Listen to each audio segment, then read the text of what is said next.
Our agenda today is as follows. We're going to do some announcements with me. We're going to connect the ground with Chandra Green here in a bit. We're also going to work through telling your story, the story of your pilots. We're going to work with Macklin today to get some storytelling tips. We're also going to be working with Janine Chen from Convening 7 again today around sustainability.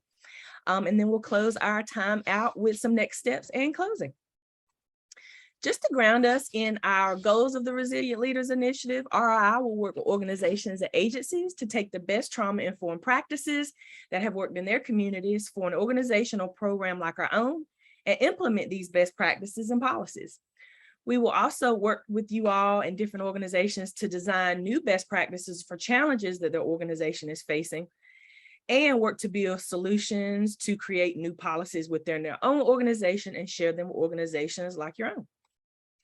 Just to get a quick glimpse at our timeline, I cannot believe we've ticked off every notch in our timeline for all of our convenings, and we only have 2 more convenings to go. Convening 8 is where we are today, sustainability, and we'll be meeting today from 1 to 3 to engage in some powerful learning together.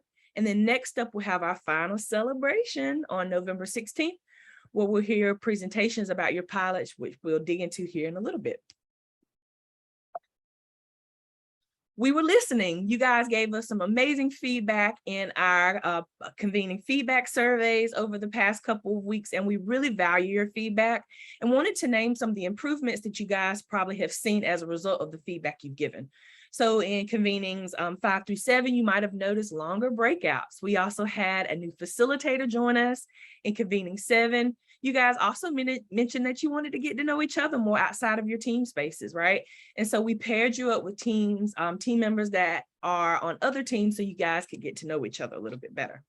And then specifically in convening 8, we will frame some resources related to peer interest and organizational buy-in to get you guys some ideas around how to increase that buy-in with the folks that you work with and the community members you serve.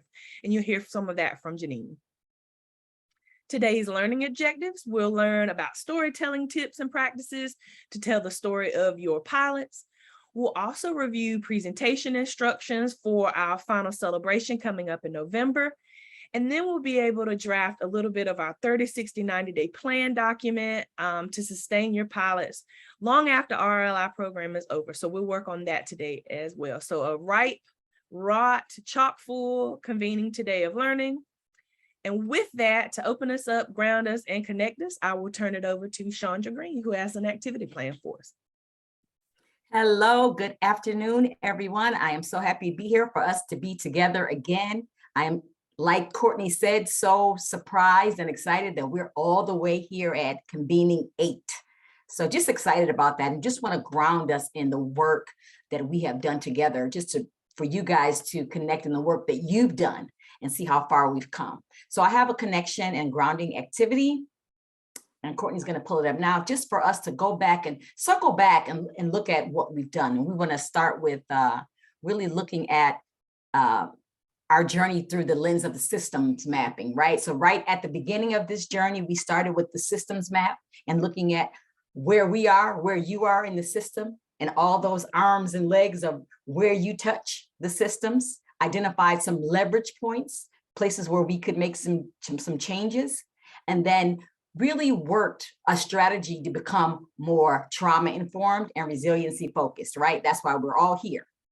So I just want us to look through that lens of where we've come and then get together in our teams and talk about how do we learn where and what we needed to do? How do we bring awareness to that, right? How do we put forth healing? And to give you a hint, that's your little bet, right? That's your little bet. How did you come up with that? How did you formulate and then carry out your little bet?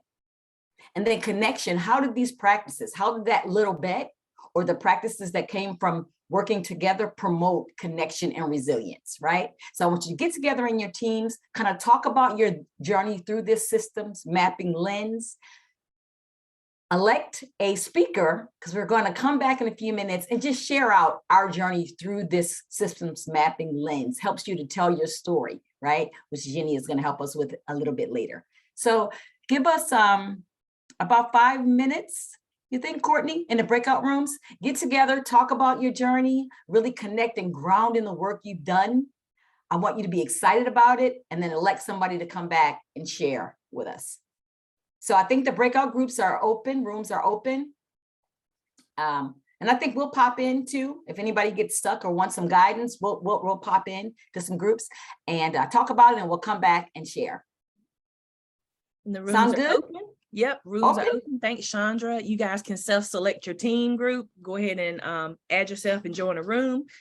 And if facilitators and staff, if you would like to join rooms as well, feel free to select a random team to join so they can engage with you and share more and discuss. And we'll bring you back in 5. So in what's that? 114, we'll come back whole group and share.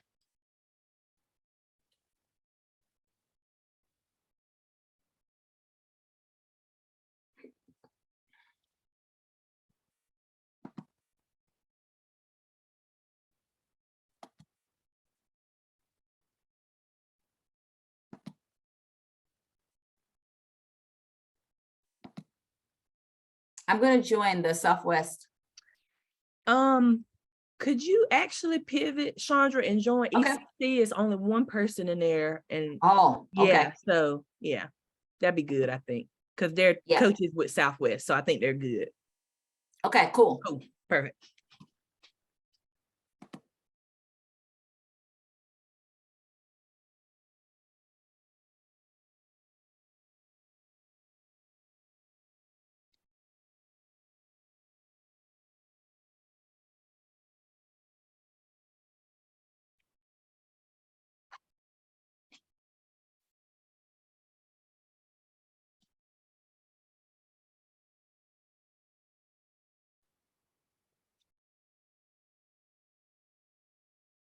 Hey, Jenny, sorry, I forgot to mention the pen and paper, but we'll find a way to mention it before you start.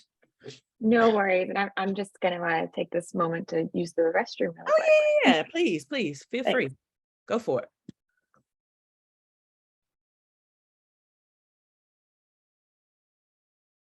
Hey, Miss Varnell, are you there?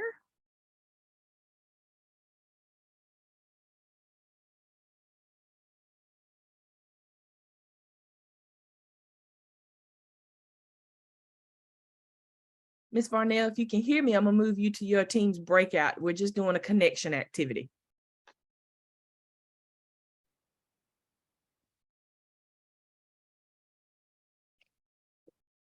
And you'll have to actually hit join if you want to join the group.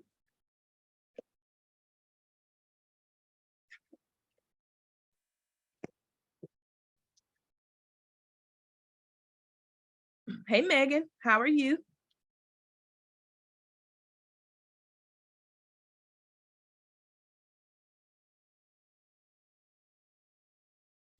And Megan, if you can hear me, I am going to add you to your team's breakout. We're doing a connection activity. So I'm going to put you in ECC's group.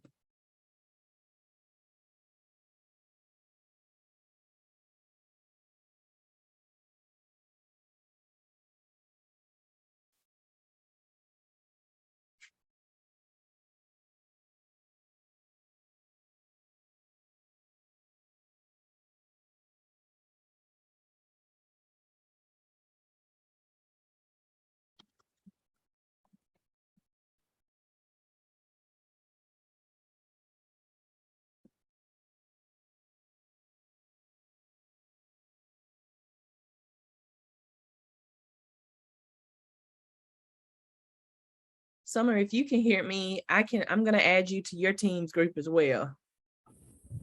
Thank you. I couldn't hear you until just now, so I was trying to figure out what's going on, but I got you now. Sorry. Okay. Yeah, no problem. Good to see you.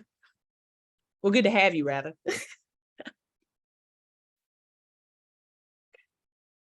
Right. Megan, if you can hear me, you have to select to your group so you can join it if you want to be in the conversation. I'm not sure if you have students, but if you can hear me, I just want to make sure you have the instructions and context so you can join if you like. and we'll be back whole group in about 2 minutes.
Awesome. Welcome back, everybody. Welcome back.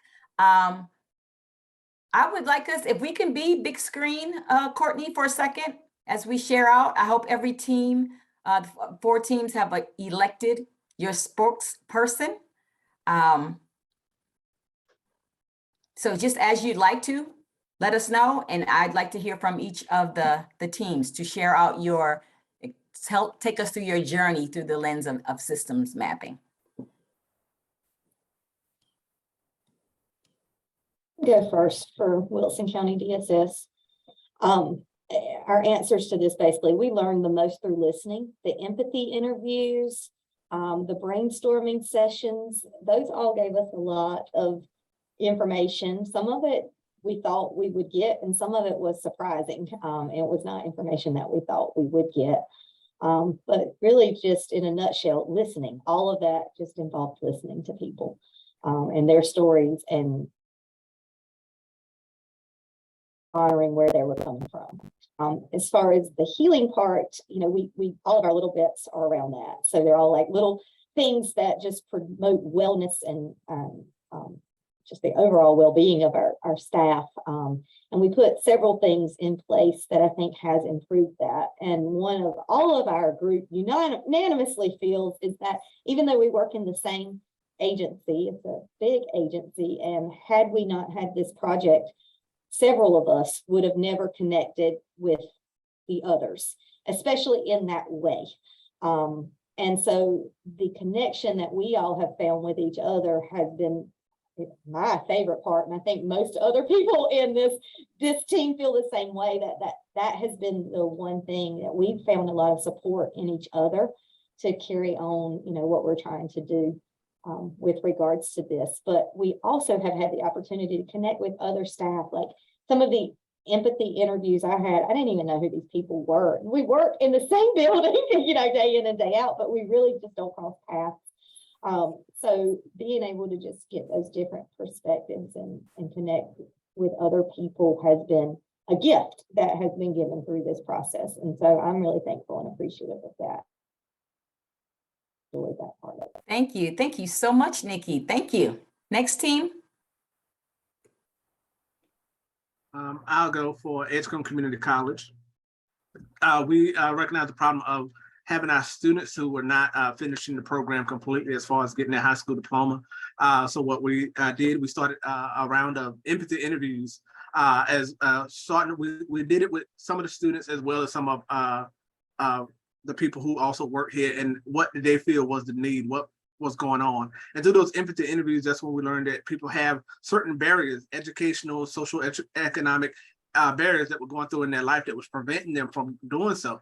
But we had no idea about that because of a trust barrier that most students don't feel that they can trust their teachers and things like that. So what we decided to do was to start our little bets with, we narrowed down a group of, we'll test these students out and see how this works. And what we started doing was we're doing check-ins daily with our students. Then we do a weekly roundtable of finding out what's going on, how everybody's doing, finding out things that they might have going on in their life that we could possibly help them with, things that we can help them with, or organizations we can support in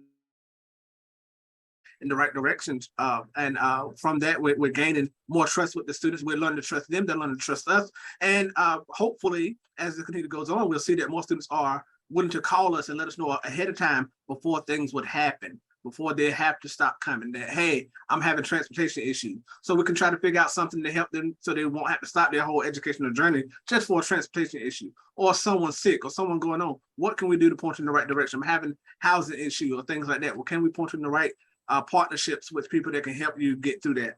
And this is helping us because it's going to help the entire person. Right, we're trying to help them as far as their social economic issues, as well as their educational issues, which we was here for as our job anyway. But we're also trying to help you get it all accomplished at one time. What can we do? How can we step in and help you so you won't have to drop out? Because most of them are finding out, I want to go get a job, but I can't get it without that high school diploma. But I can't get the high school diploma without having the finances to help me keep a job or keep a roof over my head and things like that. So we're trying to be all encompassing where we can, and if it's not something we can truly do for ourselves, how can we point them in the way of a Downey's partnership or something else that can help them further than what we can? Thank you. Awesome. Thank you. Next team. For Southwest, I think we really found that our students didn't feel connected with their teachers, and that contributed to them not wanting to be in school. So our little bets have been different ways to try to create stronger connection and community within our school. So we've done restorative brain breaks, we've done community building circles. And I think something I really like is that they give skills to kids that they can use even on their own, right? So it helps provide like emotional regulation opportunities for them that they might not even realize they're using, but it helps them learn to reset on their own. And I think it really has promoted connection between students and teachers. We've noticed in classrooms where there are circles, like shifts in the way students discuss what's happening in their lives, what's happening with their peers outside of the classroom, which has been really important. Thank you. Thank you so much, Summer. I think we have one more team. Can you hear me? Okay. So with Upper Coastal Plain, a lot of ours has been related to kind of testing the waters to see what our caregivers or grandparents are needing. When we first started out, we wanted to go big like we normally always do. So we wanted to incorporate the current caregivers and then incorporate people that might not know about our program to add them into our program and expand. But of course, that's so big, and eventually we will work to that. But now we're aiming it towards just the people that are in the program, current and any new ones that do pop in, because I just have a new one as of today. But I found that we have built maybe a stronger connection with our grandparents because of the communications we've talked to them about with different questions we're stemming to try to learn more from them. We did find that what we were thinking with them not being able to cope as well as we thought they wouldn't be coping as well as apparently they seem to be. So we have had to change some of our measures that we ask and the tasks that we ask them because they seem to, the ones we talked to seem to know that think they're coping better than what we were just gonna assume that maybe they weren't. A lot of the stuff that we've done has helped gain interest into questions that we can do to further our assessment process. So like right now we're working on changing the assessment that we ask them to incorporate questions that maybe need to be asked more and maybe take away some stuff that we're not needing to know. And trying to find ways to help them in the short term as well as long term and what we immediately need to help them with. So that's kind of where we're at right now. And honestly, before being in the Resilient Leader Initiative and learning from everyone that's in it, I think that we would still be at a standstill because this is a technically somewhat new program. It's been around, but it hasn't been as actively pursued. So just being able to learn and help us not be at the standstill. It might be that we're a little slower at starting up, but getting the information that's going to help us be the most successful is what is really exciting to me because I'd rather be as successful as possible and learn from any mistakes along the way instead of just not having anything to work on. I love this. I love this. Love this. Thank you, everyone, for participating and sharing and really grounding in your work, right? Your process and progress. So I really wanted us to just kind of feel that, breathe into all this wonderful work that we're doing together. And with that, Courtney, I think we're ready. All right. We're going to turn it over to Jenny now to tee us up for our storytelling segment. And before we dig into her segment, make sure you have a piece of paper and a pen handy because we're going to need that here in a bit for her segment on storytelling. So Jenny, Hi, everyone. take it away. So happy to be here today. Thank you, Courtney. Thank you, everyone, for being here. My name is Jenny. I'm an artist and creative storytelling facilitator. I'm currently in Carborough, North Carolina, and I'm a big fangirl of ROI. I had the absolute pleasure of working with the first cohort of Resilient Leaders, and I'm so excited to meet and connect with you all today and learn more about your work and how we can uplift it through storytelling. So with that being said, since I haven't had the opportunity to meet everyone yet, I'm excited to introduce a visual icebreaker, and let me ask that we queue up that slide. Go back to presenter mode just so you all can see it. And maybe while we're doing that tech transition, everybody can make sure they have their pen and paper with them. All right. So for this visual icebreaker, you're going to get randomly paired with another person, hopefully from another team that maybe you don't know so well. And this is really for all drawing levels. I think everyone's an artist at heart. So what you're going to do is you're going to introduce yourself and maybe give 3 facts. And you can see this picture, because I never asked anybody to do anything I wouldn't do myself, is from me doing this exercise with a now friend named Sebastian at a former workshop where I learned from him that he rides a motorcycle. He lives in Chicago and he drinks a cup of coffee. So this is my visual rough sketch of Sebastian. So you'll do that and then you'll switch. And as you're sharing 3 things about you, your partner will make a little sketch drawing of you as well. And we'll take about 3 minutes each to do that. And then we'll come back and take a group portrait of our images. And I really encourage you to look at everybody's pictures to maybe learn a little bit about somebody else. And please put the name of the person you're drawing on the top of the sheet. And without further ado, I'll ask Miss Courtney to please put us into breakout. Rooms are open, and so you'll be paired up with folks and enjoy. Facilitators, you'll see that you're in a room together. Feel free to join in and talk amongst yourselves or hang out in the main room.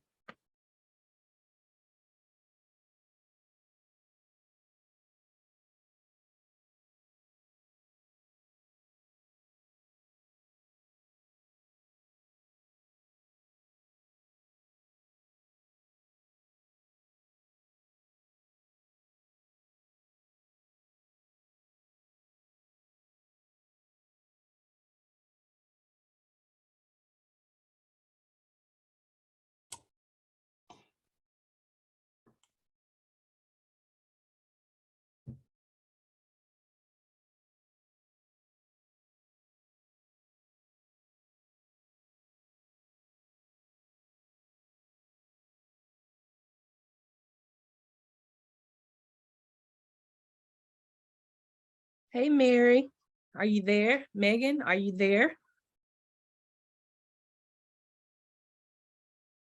We were doing a little icebreaker activity for storytelling. Sorry, can you hear me now?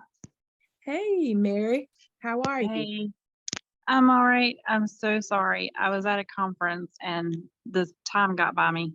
No, please don't apologize. Everybody's just in a breakout room with a partner talking about introducing themselves, and you list where you live, your favorite food, and your interests, and then you do a sketch of that person as they're speaking. So let me see where I can add you. It's just a little storytelling icebreaker. And if it works, I'm going to add you to a facilitator break-in. Okay. In room 8. So away you go. Of Courtney's running. Sorry, y'all. They had a dog. I meant No worries. to add someone else. She's drawing me. It's great. Yeah, I know it's beautiful, but I have Here's to. where we're at. Oh, that's cute. I apologize. No need to apologize. No. Ashley was on with Tara and I for the first breakout, and she shared a little bit. So just jump right in. No worries. No sorry. Do you know where to go? Yeah, I was gonna add her. Sorry, I added myself. I was like, then she left. Oh, okay. That's I funny. thought I was where I was supposed to be. Yeah, I'm gonna add you in with Chuck, actually, Mary, in room 6. So actually Okay. Megan just joined his group. I thought she didn't hear it. So I'm gonna add you to Jenny and Janine's room. So let's see where you are in room 8. Cool. All right. You should see that pop up for you, Mary, for your breakout. Courtney, you want to put us in a room? Sure. I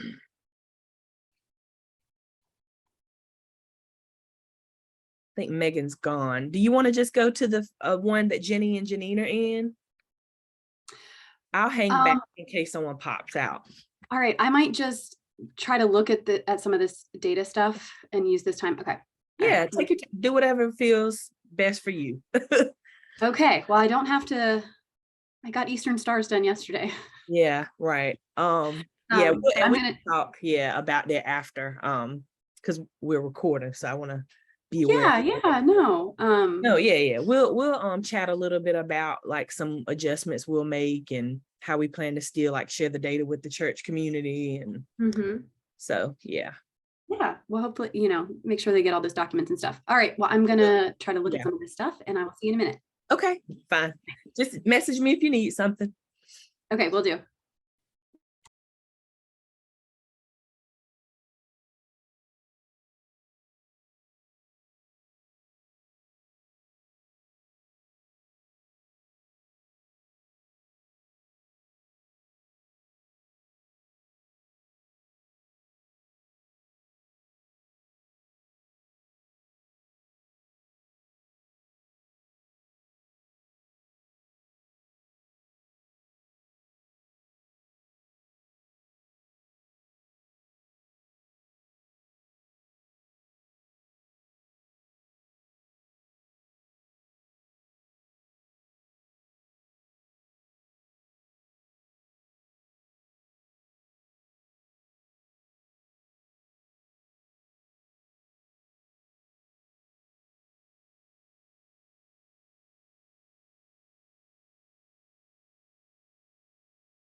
Hello all. We are giving folks a few more minutes to hop back into the main room so we can take our picture. So Yay! coming in a month. Oh, yes, Tara, with the I'm art. seeing some very cute ones. When you come back, please hold up your drawing. I have two because we had a pair three. Just so everybody really gets a chance to look at everybody's portraits and maybe learn something about the person they drew. Oh, I'm seeing some really awesome. Oh, wow. Oh, Daphne's, I love hers. Oh, very cute. Oh, Kate with the sunshine. I'm seeing a lot of, I'm seeing some commonalities, which is really cool. Okay, logistical question. How do you make it, why is, like, my words are backwards and your guys' words are the right way? How do you do that? It's a video setting if your video is mirrored or not.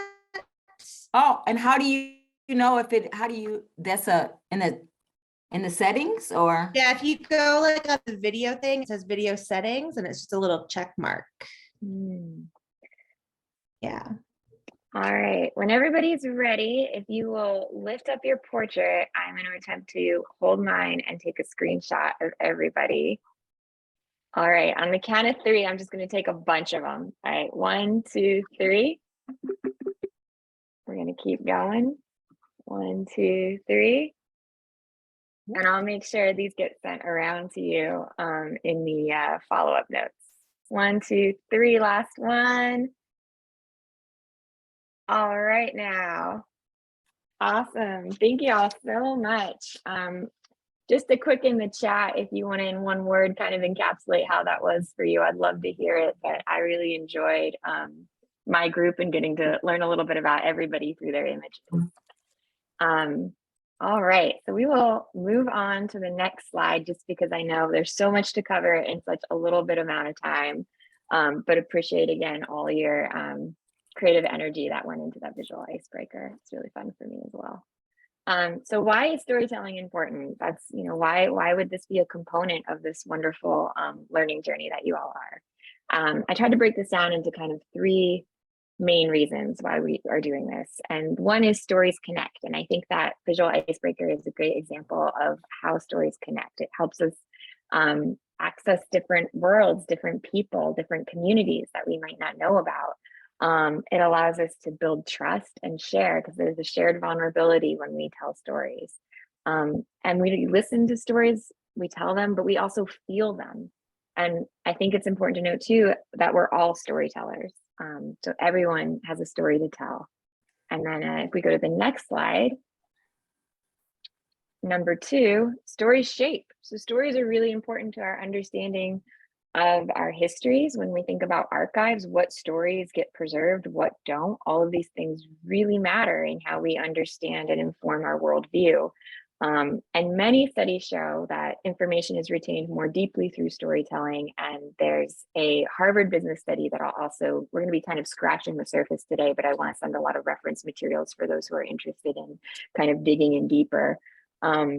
But a 2019 study by the Harvard Business School found that stories are almost 20 times more likely to be remembered, or information when it's part of a story. So what they did is they had participants sit and hear some facts, and they had different participant groups sit and hear those facts as part of a story. And the participants that heard those facts as part of the story were almost 20 times more likely to remember them, which is so profound for how we retain information.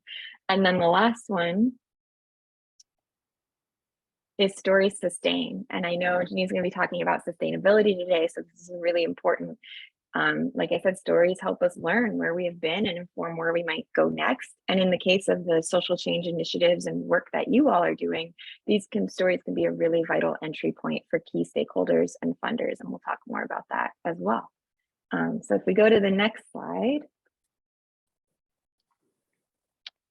And then back to, you know, when I was just talking about stories, now I'm not just talking about oral stories or written stories, but also visual stories, which from the icebreaker, you can see how, you know, pictures can convey both emotion and information. And in this phenomenon that's called the picture superiority effect, people are much more likely to remember and better perceive images than written information. And if you think about some of your favorite brands or products, what you might see when you close your eyes right away is if I'm thinking about a cup of coffee, I see that Starbucks logo right away.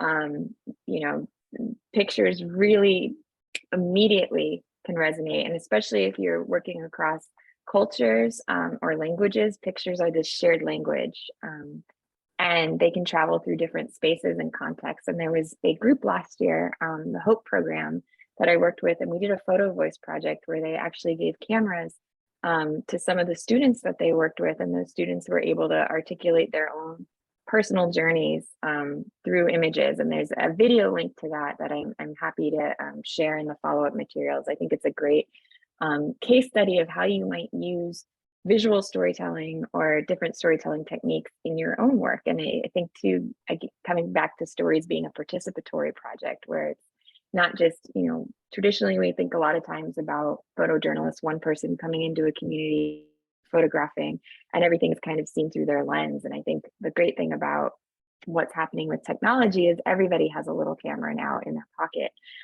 so that everybody can share and make images, and we get to see different ways of perceiving the world in different perspectives. So also encouraging kind of equity and participation in the way we tell and share stories. And going to the next slide.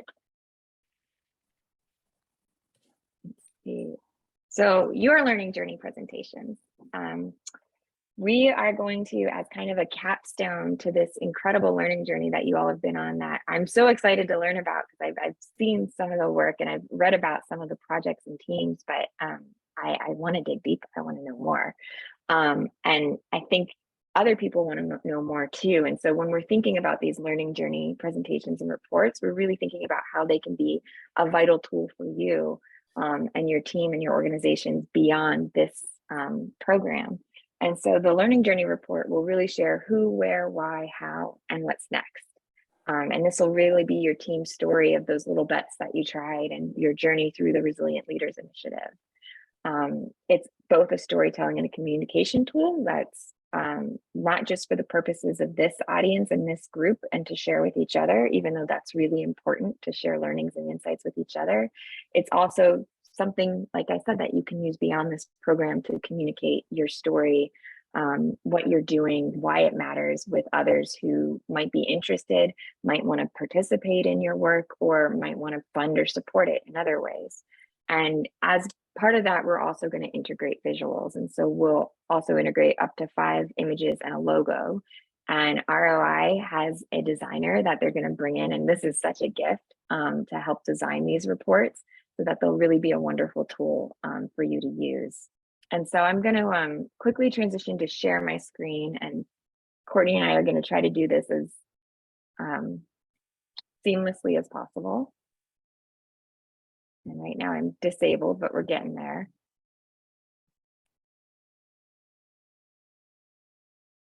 All right, I'm a co-host now, look out. And so this is what the Google form that's going to be due in 2 weeks, October 19th, and we'll have some time to look and work at it as teams today looks like. And again, this is kind of something you'll submit to ROI, and then they have a designer who's going to take it and make it something that you can share out with different audiences, stakeholders, community members. And so very simply has some basic information like your team name, contact, the overview of the challenge that you were hoping to address with your pilot, how you identify this challenge as an issue, or how did you identify it? So, you know, those empathy interviews, what was your process to discover this? Who's the community that you're serving through your little bet? Please provide any overview of, you know, scientific evidence, personal experiences, data that supported this pilot. Your pitch that I think you've already crafted here. What kind of support does your team need from the community? So what are your asks? Why did your team decide to target this particular community? How did your team plan to sustain the pilot, which again, you'll get in a little bit more today. And then, you know, describing, these questions are really meant to pull information that will make up this report that'll ultimately share your story. And then I love this. I think this is so important. At least one quote or testimonial that stuck out from your empathy interviews. I would encourage, if you have more than one good quote, to put it in there. It's such a nice thing to hear other people's voices in your learning journey reports. And then, of course, we'll do a little bit of a brainstorming exercise on this today. 5 images that represent your pilot. We'll kind of talk about what those images can be. You know, they can be photographs, but they could also be drawings, infographics, data visualization. I love the language of visuals because it can take on so many mediums. So that's that. And why I have the screen share, I'm just going to show an example of one of the teams from last year, the Hope program, who did that photo voice project I remember, just to show you what it looked like. And I believe this link will also, let me see if I can get in bigger, also be shared with you. That's a little too big. Okay, so they have their logo here. It's a really nice, this gives such a nice overview if you didn't know this organization or this community, what they do, why it matters. They have a couple nice visuals here to go with it. I love, and again, the designer will do this. So you guys are gonna have such a gift that they're gonna lay out kind of the hierarchy of information with different fonts, colors, all that good stuff. What they tried. And again, this will be a little bit different because the program was tweaked from the first cohort year. So yours will look a little different than theirs. And maybe the sections will be a little different, but this just kind of gives you a feel of this wonderful tool that you're going to have through this process at the end of this program.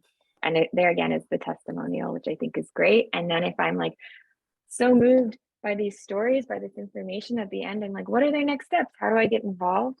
That comes right here. So that's, you know, this is such a great tool to have in your toolbox. And I'm going to stop sharing so we can go back to the presentation. And if there are any questions as we go, please feel free to put them in the chat. I know it's a lot of information coming at you, but I'm always happy to make this more conversational if there are questions. So we'll go on to the next slide and talk a little bit about, so you'll have these learning journey kind of templates that are going to be crafted from this Google form. And again, that Google form's due in 2 weeks, October 19th. And then as part of that November 16th celebration, one representative from your team will give a lightning talk. And a lightning talk will be 5 minutes. And this question from Kate just came in, how might we have multiple team members submit info? You only need to submit one form. If you're working on it together, I recommend maybe sharing a Google Doc, like copy pasting the questions into a Google Doc and working on it collaboratively, and then nominating one person to copy paste all that information into the form. But there only needs to be one Google form per team. So the lightning talk, that'll be after you submit that Google form on October 19th. Your kind of next assignment to get ready for the November 16th convening is going to be putting together this 5-minute presentation. I have a recommended lightning talk structure that's my go-to. You do not have to follow or use this. This has just really helped me. And it's 5 parts. So I think about it as roughly a minute per part for this 5-minute presentation, which a minute sounds really quick. Try talking for a minute and timing yourself. It's actually quite longer than you think. So I do encourage you when you're practicing these presentations to time yourself. One, you're going to paint a picture, and this is where you can use really visual, like close your eyes and set the scene. When you think about who you're working with, what the community you serve is, how would you describe that to somebody? And feel free to use really heavy descriptive language here. And then why? What are the motivations for, you know, kind of what was the challenge that was identified and what were the motivations for doing this work? This can be quite personal if it needs to be. You know, one of my side vocations is I work as a doula, and it's my own pregnancy health obstacles really informed that. And I talk about that when I talk about that work, because it is emotional for me. And that's actually quite a beautiful thing. What was your little bet? You know, describe what you bet on.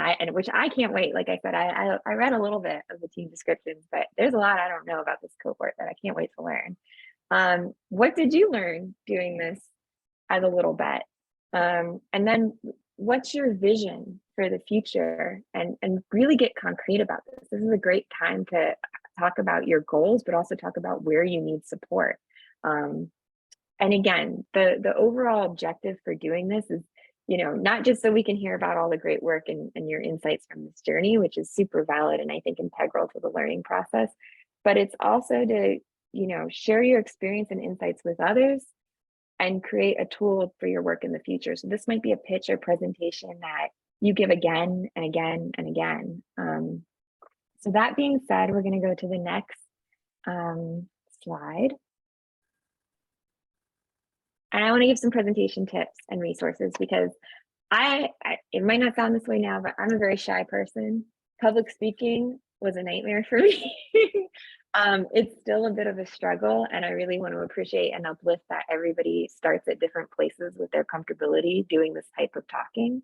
I would encourage groups to, when you're thinking through who's going to represent your presentation, it's great to have one do it, but maybe practice it. It's a really good exercise for personal public speaking growth. So the main thing is we're in a Zoom virtual world now. So doing a tech check beforehand, which includes making sure your lighting is good, making sure your sound works. That way, those are things you don't have to worry about day of. Like you don't need anything else to think about but your presentation. So really go where you're going to give the presentation, try the technology out, have somebody else from your team, make sure they can hear you, make sure the lighting looks good. I'm happy to share some lighting for Zoom tips if you need them. That's the big one, tech check. Get all that stuff out of the way beforehand. Number two is authenticity is everything. So, really speak from the heart, not just your head. And you all are, I already know this, really authentic, beautiful people. So let that shine through. And then three, use visuals. Again, don't feel like you have to do all the work with your mouth. Really rely on sharing information and some of the feelings that you get doing this work through visual imagery. And again, that can be infographics, that can be pictures, it can be a collage, it can be a drawing, really stretch what makes sense for your particular organization and context and story. And then here's something we're going to do right now. Anytime, I'm including some breathing exercises for public speaking. These breathing exercises saved my life. Like I do them every time. I did them before I got on the call today. So I really practice what I preach. So the first thing we're going to do, and I encourage everybody to just kind of stand up. And I want you to just shake everything out. Shake it all out. Move however, you don't worry how silly you look. Just shake everything out. Don't even think about it. Sometimes I get low and do it. Sometimes I dance.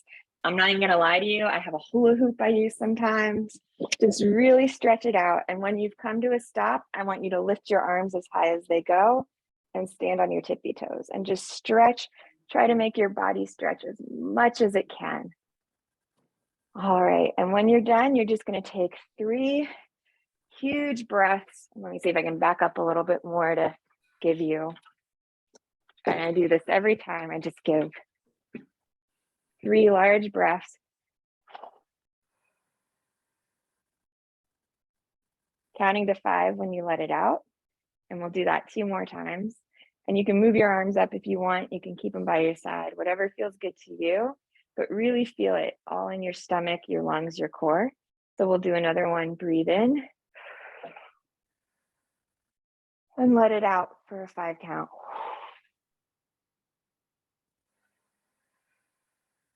And last one, breathe in.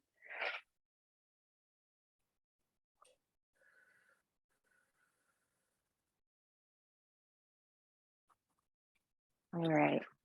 And when you're done, you can come back to your seat, but really feel how that typically lowers your heart rate, fills your diaphragm up, gets you ready. I can't say this enough.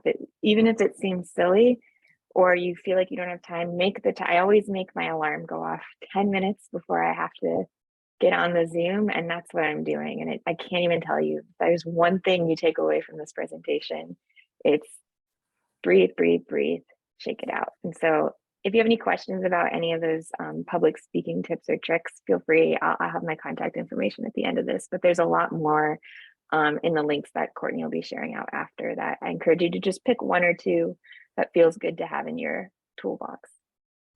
And then if we go to the next slide, we're going to kind of get ready to go into breakout groups and do a team visualization sprint as kind of the end of this section of today's convening.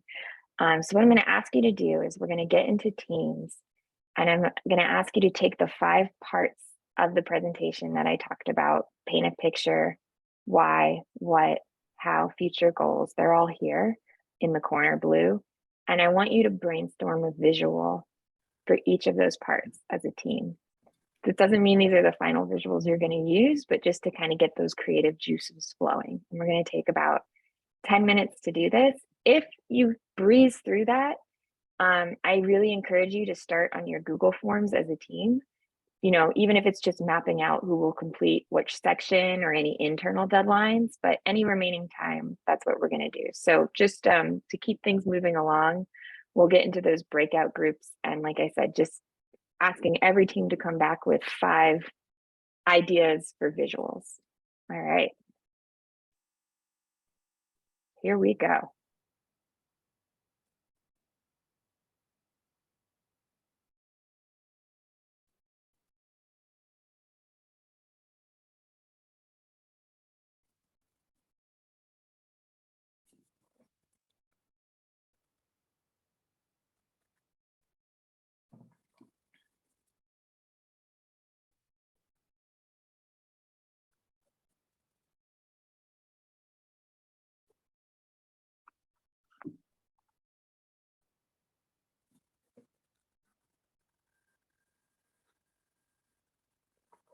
All right, rooms are open. So if you are off camera, just to let you guys know, you might have to self-select your specific breakout room. If you're on your phone, if you go up to the top, there should be 3 dots.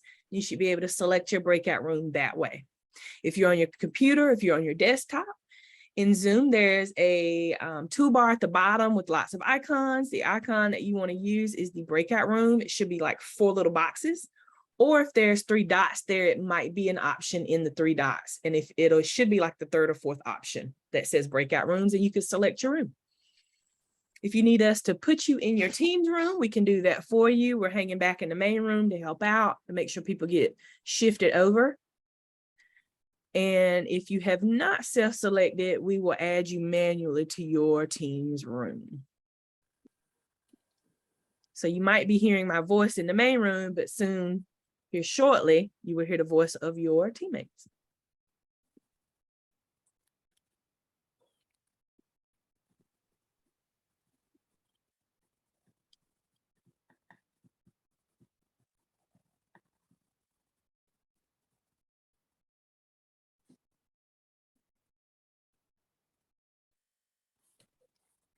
And then Megan and Mr. Sykes, I know y'all probably have students, but once you come back, if you can hear me, go ahead and self-select in your group so you guys can be a part of the conversations happening there.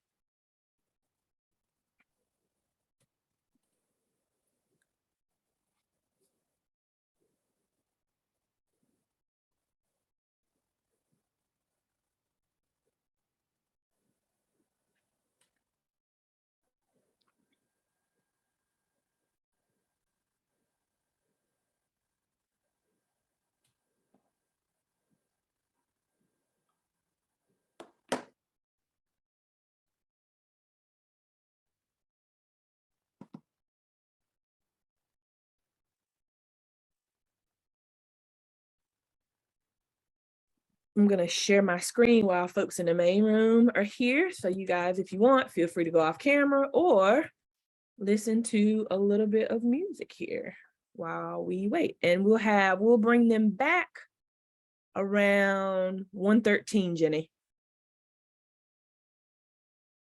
And I'll be watching. Sounds great. Yep. Cool.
right, everybody. I closed the rooms. Folks should be heading back in about a minute.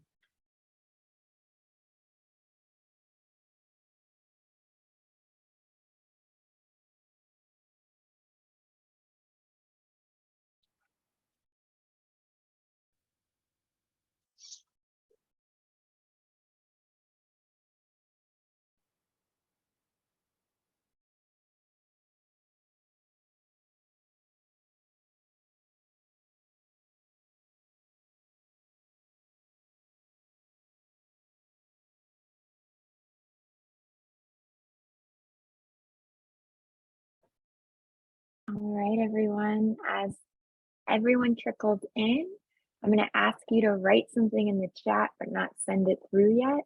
If you could just write a quick few word description of one of the images your group came up with that you're really excited about or drawn to, just put it in the chat now and hold it there, and we're going to do a waterfall. So, and once you've put it in, just give me a little thumbs up reaction or physical thumbs up so I know you've had a chance to put it in.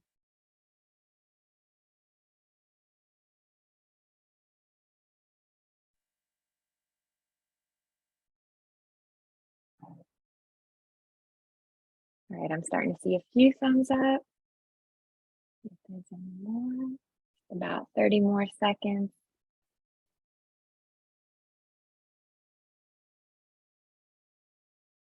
All right, don't forget to give me that thumbs up when you're done so I know.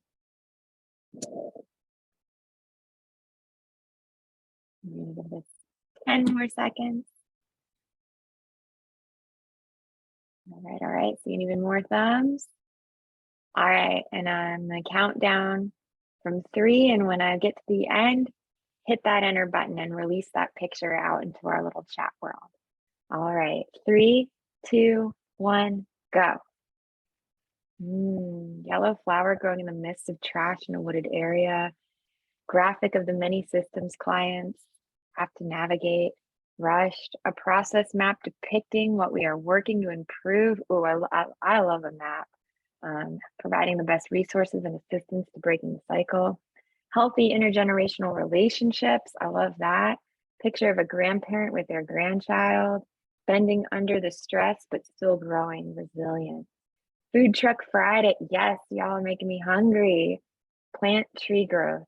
All right, so already from those pictures, I'm getting such a beautiful sense of the work y'all do and the spirit behind it. So I really encourage you to really think through what those 5 visuals are going to be for your presentation. I just have a couple really quick wrap-up reminders. One being that Google form and those 5 visuals are due in 2 weeks, October 19th. And then your next step after October 19th is going to be to schedule a practice session with your group internally on the presentation by November 4th. And I just want to give an offering that if it would be helpful for me to join that practice session, my email is soilstories@gmail.com.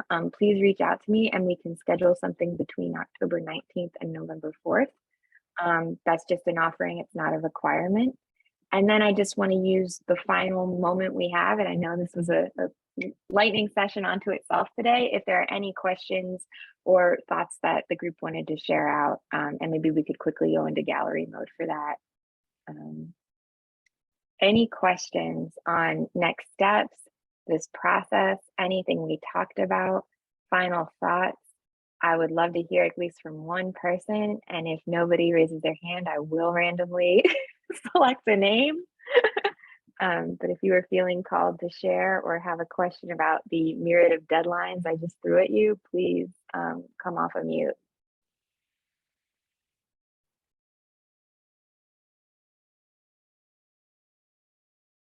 All right, nobody's coming off. So I'm going to ask Tara, because she's such a beautiful smile and is right next to me on screen, to just share any of her final reflections to send us home so we can transition to the next segment. Thank you.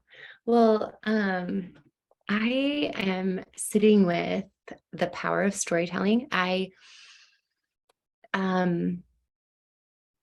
get to learn and work alongside a community here on the Rosebud Reservation that uses storytelling all the time for learning and sustainability in different ways. And in fact, I have the privilege of working on a project right now where I got to interview students and teachers, educators, and elders, and asked a question: how do you learn?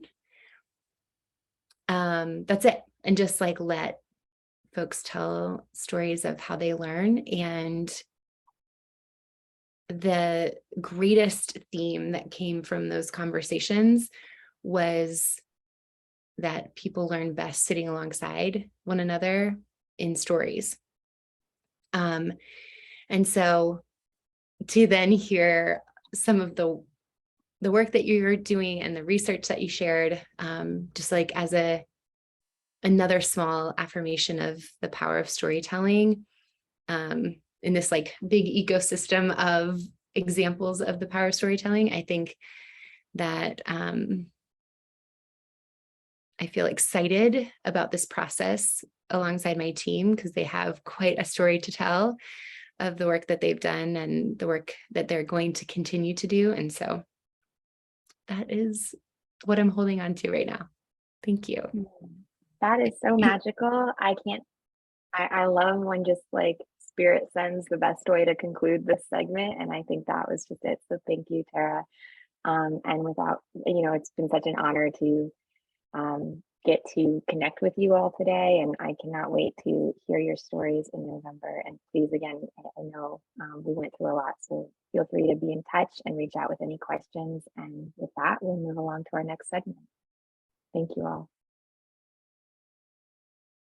All right, thank you so much, Jenny. And it's so great to be back with you all. It really is such a gift to be a part of the journey of the amazing work that you all are doing. And I love that like Jenny led us through breathing exercise. So I got to breathe before I started my part. Another hot tip is I now have a walk-up song. So I listen to Whitney Houston's Higher Love before I have a session, just to kind of get me in whatever is my good mood. So some other things to think about. And it works so well what Jenny was talking about, and then moving into sustainability and change and revisiting change management. So there's just a lot of really great connective tissue between these two segments. So I'm excited to chat with you about that.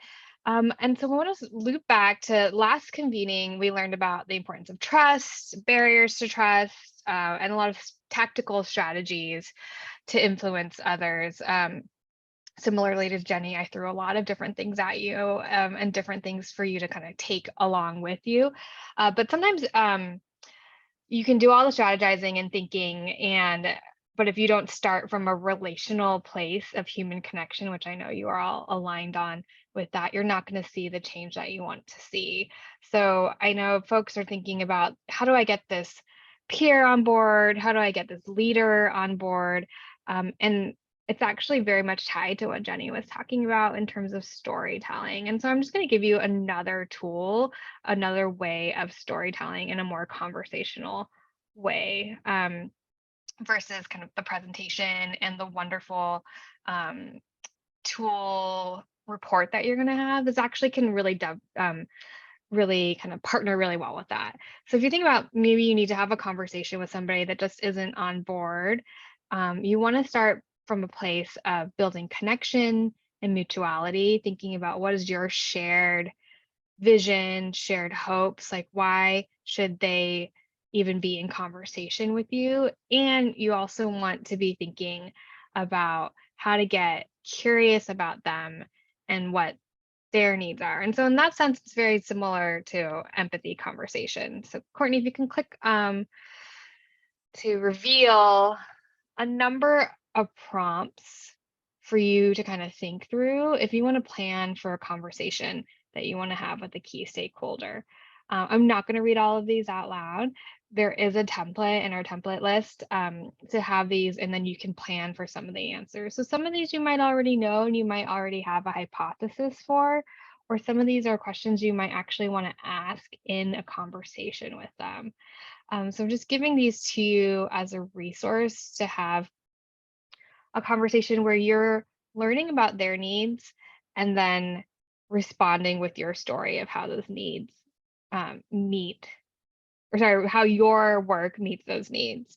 So it's about selling an idea, and you may think I'm not a salesperson, but I actually was a salesperson back in the day, and that made me realize it's not, sales can sound kind of like icky, like you were trying to sell somebody knives that they don't need, but like truly effective sales or selling is really about actually listening to the person, being curious about what their needs, interests, and motivations are, and then responding to them with your hunch of how your initiative fills that need or aligns with their interests or furthers their motivation.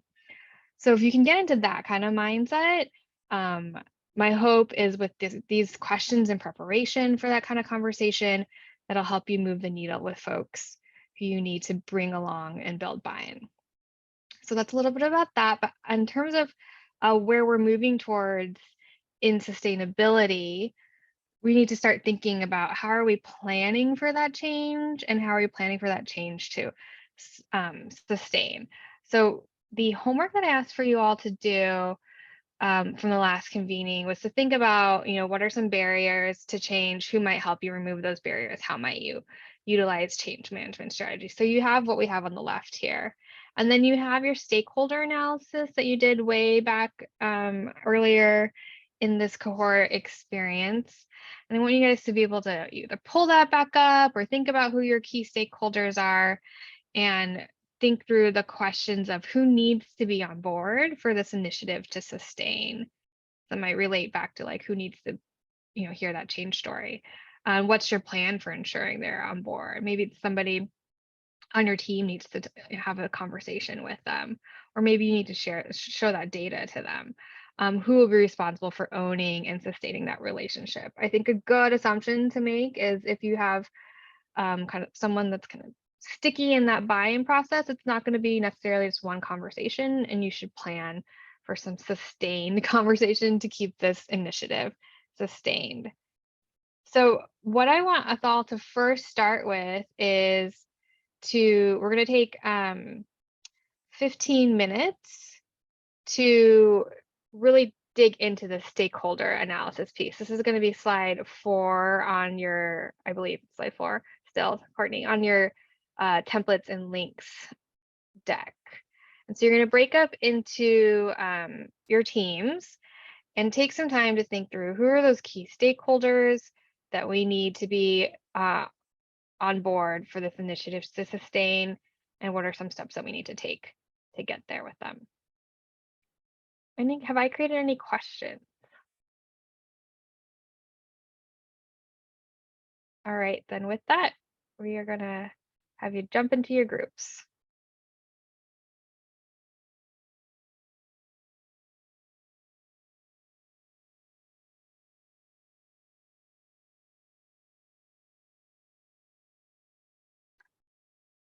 I will jump into one as well.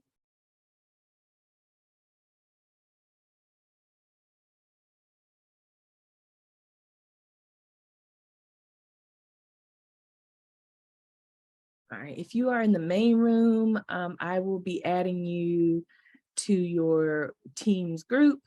So you will have to manually select your room once I do that. Okay. And so if you're in the main room listening on your phone or, yep. Oh, Megan, if you're there, you can join your ECC group, same as before. And you'll have to click join to be able to access it.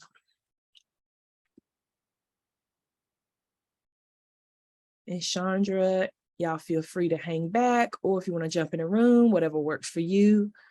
But I will be here in the main room helping folks navigate if they get kicked out or need to be put in a room.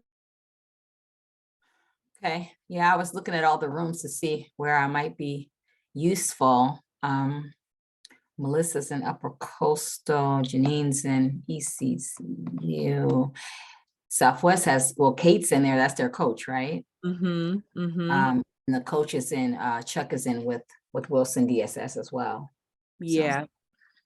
If you want to, I would recommend Wilson. They might need just some like talking, like an extra voice to talk them through why that data piece might be important and any other pieces, but feel free to make a choice, Chandra. If you don't, if you do, either one works. Yeah, I could join. I could jump in, Wilson. I haven't been with them at all. So y'all jump in, just see what's All going right. on. Cool. Okay. Let me know if you need something. Okay. All right, bye.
Hey, Janine, good to go? They should be coming back in about 60 seconds. Yep. Great.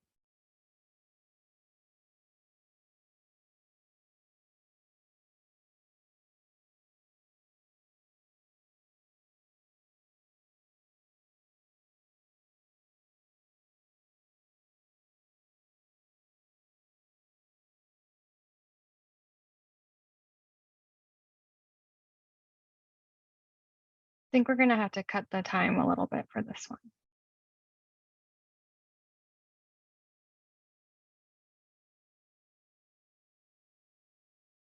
I can cut my segment so you can have to the end, if that works. How much time do you need, Courtney? A minute, if that. Okay. Can follow Okay. up via email too, so. Okay.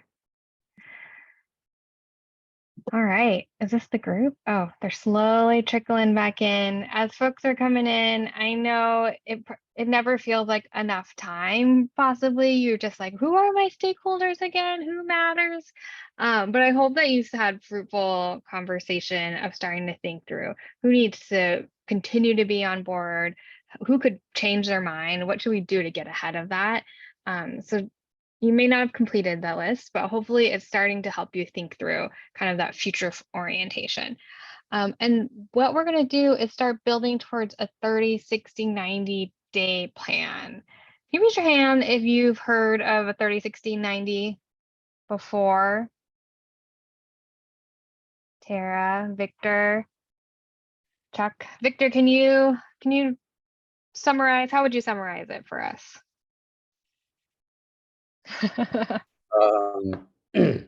I've often seen it at a plan, these kinds of plans created for a new initiative or a new employee, a new leader, a new executive, and trying to say, so some of it might be a little bit of what are the activities or things that I want to have done by 30 days, by 60 days, by 90 days, but also what are the outcomes I kind of want to see by 30 days, 60 days, 90 days that tell me we're moving in the direction of the new vision that I have. Or maybe, you know, I've seen it where maybe the first 30 days is just listening. So the outcome is that I have a clear understanding of everyone's needs in the organization and things like that.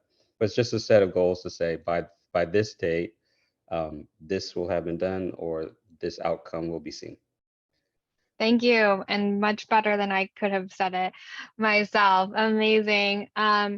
And so I want us to take the components that we have, that stakeholder analysis, some of the change challenges that we have, those barriers and our hopes and plans for how to address those barriers, and then put it into something that's more of a tactile plan with this 30, 60, 90. So we have a tool for this. It's linked.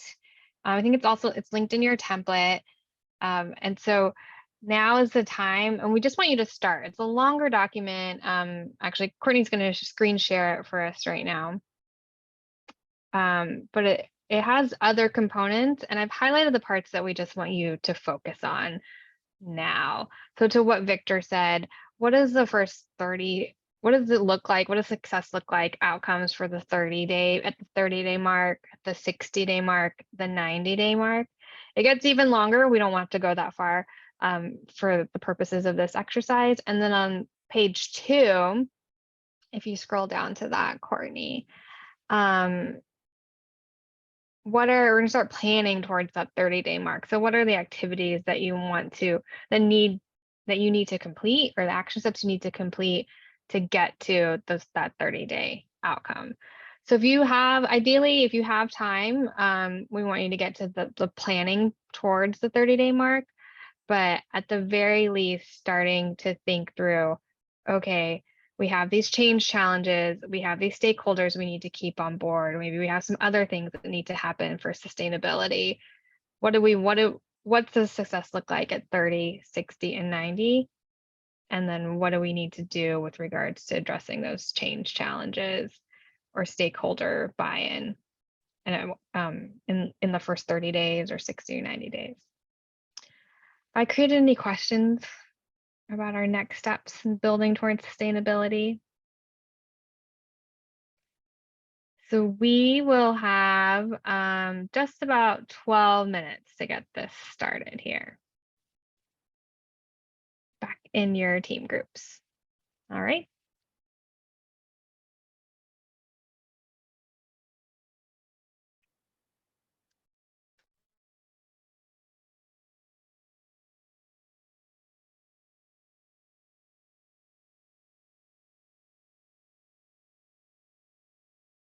All right, rooms are open, so you guys can go ahead and head on in.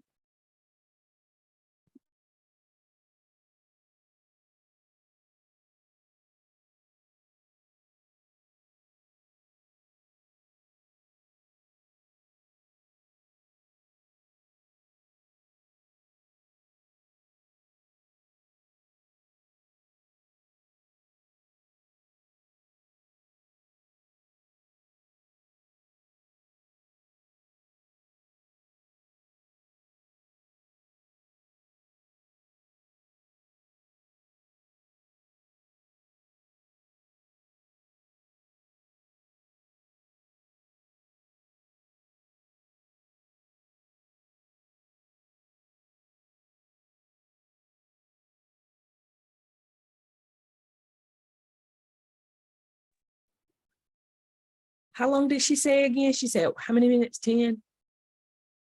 Did y'all hear that?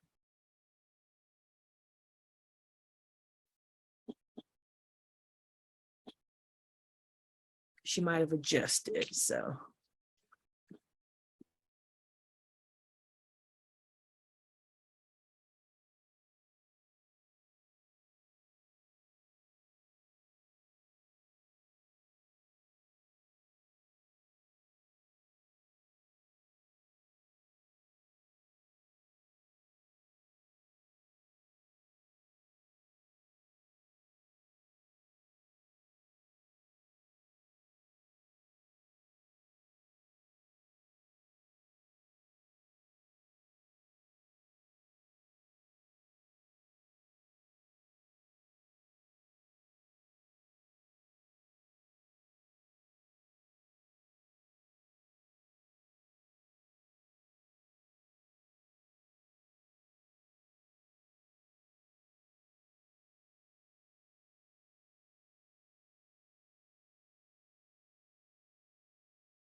Never enough time.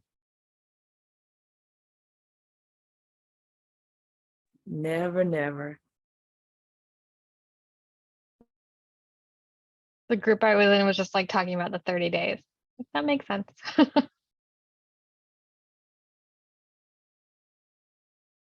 Right. Take it slow, one phase at a time.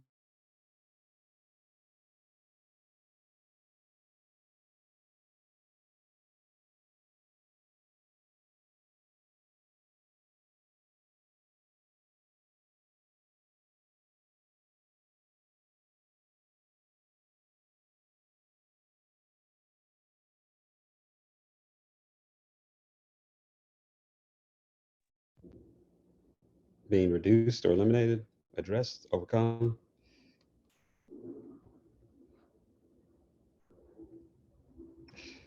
Start measuring the amount of barriers in each class to determine if they are being overcome or reduced. I'll add that in there. All right, are we bringing everybody in? Looks like I don't know, folks, as folks are coming through, just put just one thing in the chat. You're like, oh yeah, this is one clear action that I know we're gonna have to take for moving towards sustainability.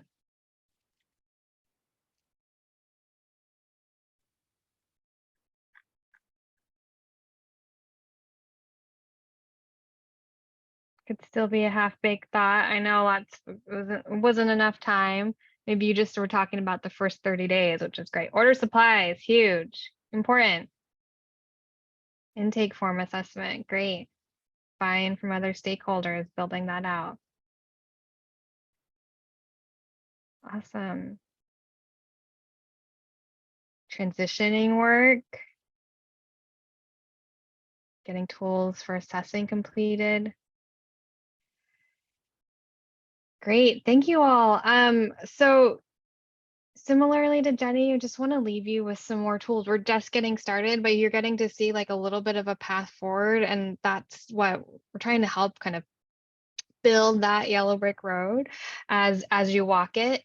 And there's some other tools that can help you with getting in, making sure you're continuing the road of sustainability. I think one thing we want to be aware of, you have the program ending, this regular ritual of rhythm of coming together as a convening is ending. And so you want to think through, how do you sustain your team? And so some tools for that are the 30, 60, 90, building that out, coming together, regular progress points, like at that monthly mark, where are we? How did we do with what we wanted to get done first 30 days? Are we meeting the outcomes? If not, like, what do we need to shift for the next month to get to the 60-day mark?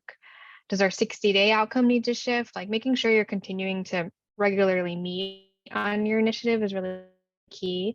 And then here's some other tools, and these are all in the template link to roles and responsibilities matrix, just to clarify for folks, like, this is what I'm doing, this is what you're doing, these are our roles, and so there's not a kind of overlap, there aren't drop balls. It's a really helpful tool to be using for your team, as well as building out a project plan, which I usually do in Google Spreadsheets or Excel, but just sharing for folks a place to have every little activity that needs to get done, when that needs to happen, who that owner is, and sharing the status update of that is just a really important key way to kind of keep the train moving. So hopefully those are some resources that are helpful to you and that you'll be able to use in perpetuity after the program is over.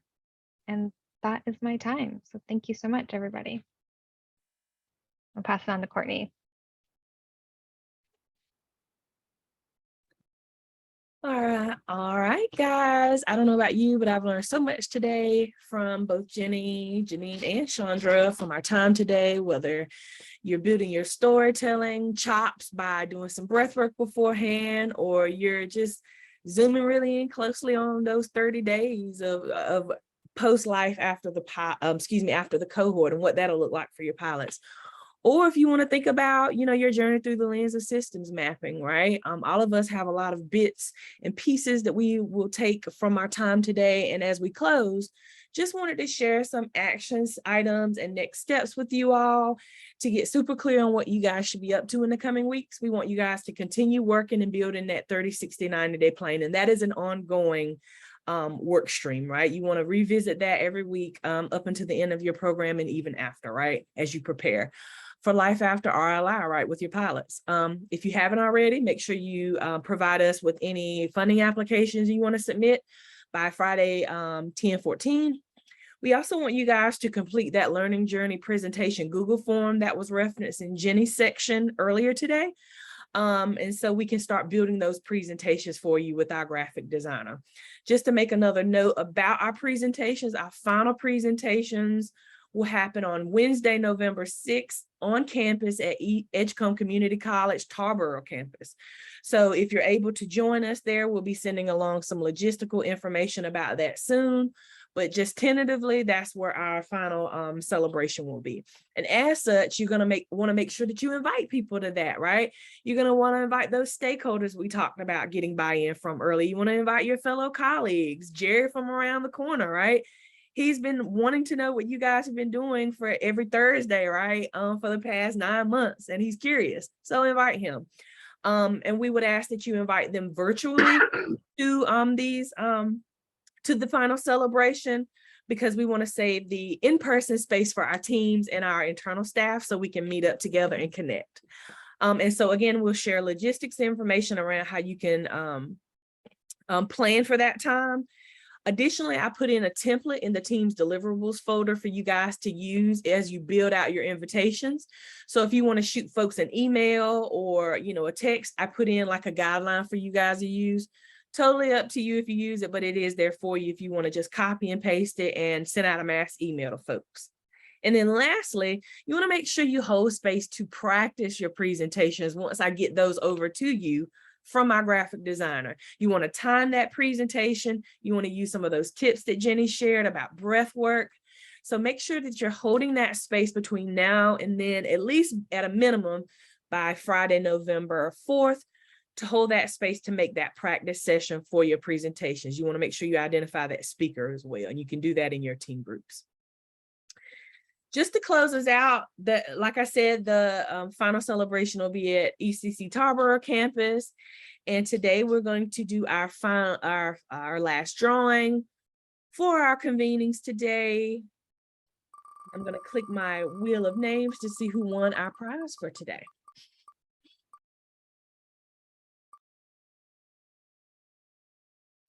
And Melinda Smith is our winner for today. Yay, Melinda. Melinda is a part of the Wilson DSS team, and we will make sure that we get her prize. So thank you guys so much for joining us today. As always, if you like, you can share your feedback via the survey QR code on the screen, and I'll also drop that link into our follow-up summary via email if you want to do it that way. And additionally, if teams want to hang back and have 5 extra minutes of breakout time, you can do that. Otherwise, our programming for today is coming to a close. I hope you guys are leaving with tons of wonderful information and insights and inspiration as you close out our program and cohort strong. And if you don't have questions or want to utilize that breakout space, we will see you very soon. Hope y'all take care.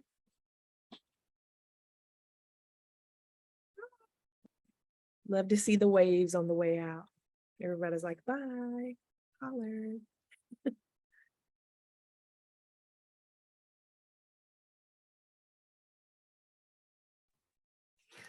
Awesome, young lady. Yes.